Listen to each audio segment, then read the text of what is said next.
नमस्कार। आज हम एक बहुत ही दिलचस्प सफर पर बात करेंगे, प्रशांत किशोर का सफर।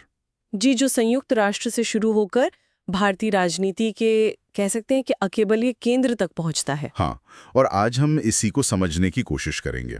हमारे पास जो जानकारी है वो एक स्रोत से है जिसका शीर्षक है प्रशांत किशोर, चुनावी रणनीतिकार से राजनेता तक। बिल्कुल, मतलब कैसे एक पब्लिक हेल्थ एक्सपर्ट भारत के इतने जाने माने चुनावी रणनीतिकार बने और अब तो खैर खुद ही नेता बन गए हैं। यही तो, ये सिर्फ एक करियर चेंज नहीं है, ये भूमिका का पूरा बदलाव है। हाँ बिल्कुल। तो थोड़ा पीछे से शुरू करते हैं। 1977 में बिहार के रोहतास जिले में जन्म हुआ, फिर यूएन में करीब 8 साल काम किया। जी, पब्लिक हेल्थ सेक्टर में। हाँ, और वहां से सीधे भारतीय राजनीति में एंट्री, ये अपने आप में एक बड़ा फैसला था। बहुत बड़ा। और फिर 2011-12 में गुजरात में नरेंद्र मोदी के लिए काम करना। और वो सिटीजन्स फॉर अकाउंटेबल गवर्नेंस मतलब सीएजी की स्थापना। हाँ, सह स्थापना की थी। सीएजी ने, आप कह सकती हैं, भारत में पॉलिटिकल कैंपेनिंग में प्रोफेशनल वॉलंटियरिंग का एक नया अध्याय शुरू किया। अच्छा, कैसे? मतलब क्या अलग था उसमें? देखिए, उन्होंने कॉरपोरेट जैसा एक स्ट्रक्चर, एक ढांचा बनाया और उसे जमीनी स्तर पर लोगों को जोड़ने के साथ मिला दिया। ये उस समय के लिए काफी नया था।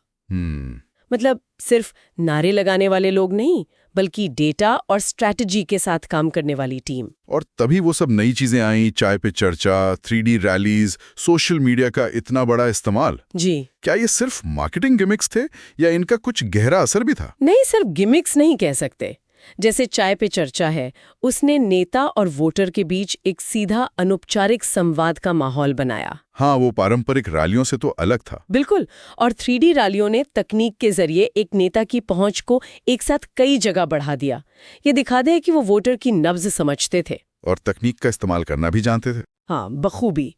और इसी समझ ने कहीं न कहीं 2014 में बीजेपी के राष्ट्रीय अभियान की सफलता में बड़ी भूमिका निभाई। 2014 की उस बड़ी जीत के बाद ज्यादातर लोगों को लगा कि वो शायद बीजेपी के साथ ही जुड़े रहेंगे। जी, ऐसा लग रहा था। लेकिन फिर उन्होंने रास्ता बदल लिया और कई अलग अलग, बल्कि कह सकते हैं विपरीत विचारधारा वाली पार्टियों के साथ काम किया। हाँ, ये इंटरेस्टिंग है। 2015 में बिहार में नीतीश कुमार जेडीयू के लिए, फिर वो पार्टी के उपाध्यक्ष और सलाहकार भी बने। जी।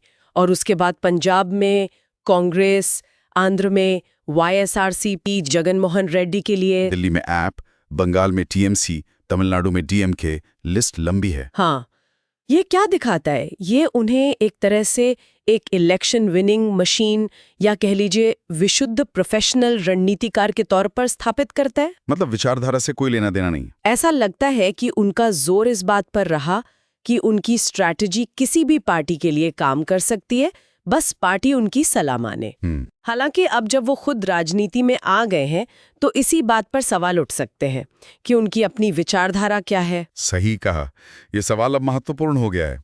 पर्दे के पीछे से इतने दलों को जिताने के बाद अब वो खुद सामने हैं। जी, 2022 में बिहार में वो पदयात्रा शुरू की, जनसुराज अभियान। और फिर अक्टूबर 2024 में अपनी पार्टी जनसुराज पार्टी। हाँ, और उनका जो घोषणा पत्र है, कहा जा रहा है कि वो युवाओं और जमीनी मुद्दों पे फोकस करेगा। तो ये रणनीतिकार से नेता बनने का फैसला, इसके पीछे क्या वजह हो सकती है? हो सकता है ये अनुभव से आया हो कि रणनीतिकार सलाह तो दे देता है पर उसे लागू करने में राजनीतिक मजबूरियां आड़े आती हैं। अच्छा। तो शायद खुद पार्टी बनाकर वो अपनी सोच को सीधे जमीन पर उतारना चाहते हैं।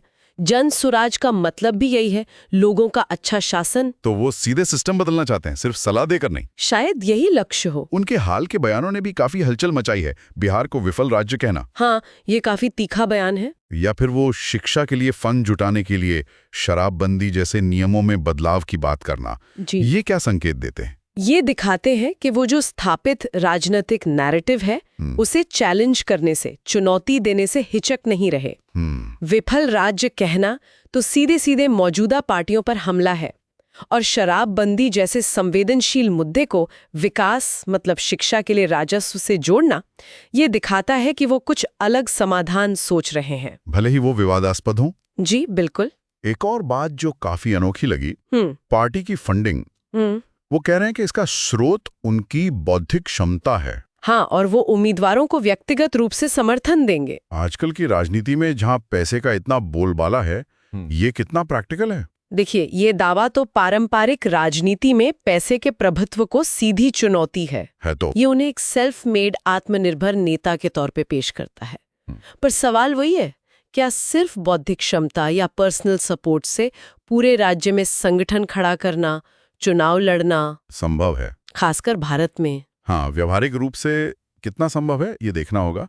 ये एक बड़ा प्रयोग है, इसमें कोई शक नहीं। तो कुल मिलाकर प्रशांत किशोर की ये यात्रा यूएन के एक्सपर्ट से देश के सबसे चर्चित चुनावी रणनीतिकार और अब बिहार में अपनी पार्टी के नेता तक, ये भारतीय राजनीति में वाकई एक असाधारण कहानी है। बिल्कुल, उनकी रणनीतियों ने कई चुनावों का रुख बदला है, ये तो मानना पड़ेगा। अब देखना यह है कि जो व्यक्ति दूसरों के लिए इतनी सफल रणनीति बनाता रहा, हाँ, वो खुद अपनी पार्टी के लिए जमीनी स्तर पर कितना सफल होता है और बिहार की राजनीति पर इसका क्या असर पड़ता है। बिल्कुल। और इसी के साथ हम आज की यह बातचीत यहीं खत्म करते हैं, पर एक सवाल जरूर है सोचने के लिए। जी, एक व्यक्ति जिसने इतनी अलग अलग विचारधाराओं वाली पार्टियों पर सत्ता दिलाने में मदद की, उसका अपनी बौद्धिक क्षमता से पार्टी चलाना और बिहार की राजनीति में उतरना, ये बिहार के लिए किस तरह के राजनीतिक भविष्य की ओर इशारा करता है जिसे वो बनाना चाहते हैं?